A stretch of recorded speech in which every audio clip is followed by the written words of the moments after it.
Hi crafters, welcome back to my channel. This is Aleli, the creator of ThinkSimple Craft. If you're new to my channel, please don't forget to like this video and subscribe as well. And kindly hit the notification bell so you will be notified every time I will post new video. Okay crafters, in this video I will be showing you how to recycle the party balloons. Yes crafters, you heard it right. Paano mag-recycle ng balloons? Maybe some of you will gonna ask me that it is possible? It is possible to recycle the balloons? Yes, it is. It is possible really. Well, kung gusto nyo matutunan kung paano mag-recycle ng balloons or kung paano i-deflate ang mga balloons na yan, well, this video is for you. Please stay tuned, crafters, up to the end of this video. Thank you. Okay, crafters, let's begin. So, last April, nag-celebrate ng birthday po ang aking asawa at pinuno ko ng balloons ang aming ceilings. Almost 200 balloons ang naubos namin or nagamit namin sa pag-decorate ng birthday party niya na yan. At ang nagamit po naming balloons ay medyo pricey po siya kasi 12-inch balloons po yan. So naisip ko, one day lang namin ginamit yan. One night lang bali ginamit yung balloons na yan. And then after, pupaputukin na siya. Nanghinayang kasi ako sa presyo. Sayang, di ba? So naisip ko, bakit hindi ko na lang i-recycle ito? I-try ko kako i-deflate ang mga balloons. So ngayon, yan ang ipapakita ko po sa inyo. Isang tipid tips mula kay ThinkSimple Craft. By the way, crafters, before tayo mag-proceed, sa mga hindi pa po nakasubscribe dyan, so please do subscribe po and kindly hit the notification bell so you will be notified every time I'll post new video.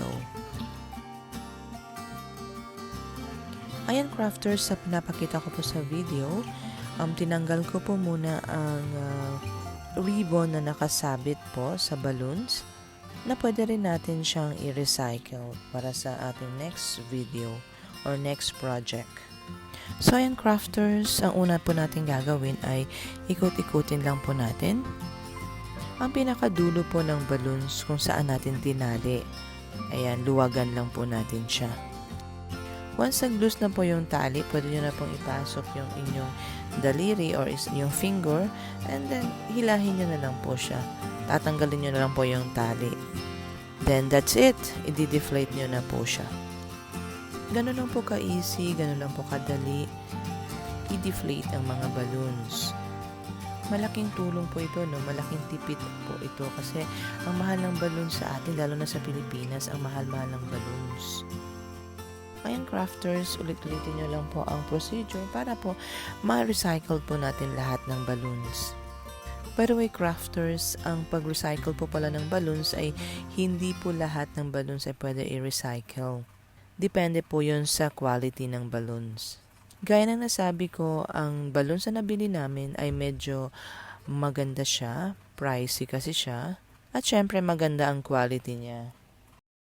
Pasuyo naman mga crafters, kung nagustuhan nyo po ang video na ito, huwag nyo pong kalilimutan na mag-like. Kasi ang simpleng like nyo po, ang one like nyo po ay malaking tulong po yan sa pag-angat ng aking channel. Kung meron po kayo ibang tipid tips, pwede po kayo mag-iwan ng comment sa comment section po down below. Thank you! At kung baguhan ka pa po sa channel ko at hindi ka pa po nakasubscribe, so please don't forget po to subscribe ThinkSimple Craft. At paki-smash na rin po ang bell button para ma-notified po kayo every time na mag-post ako ng bagong video.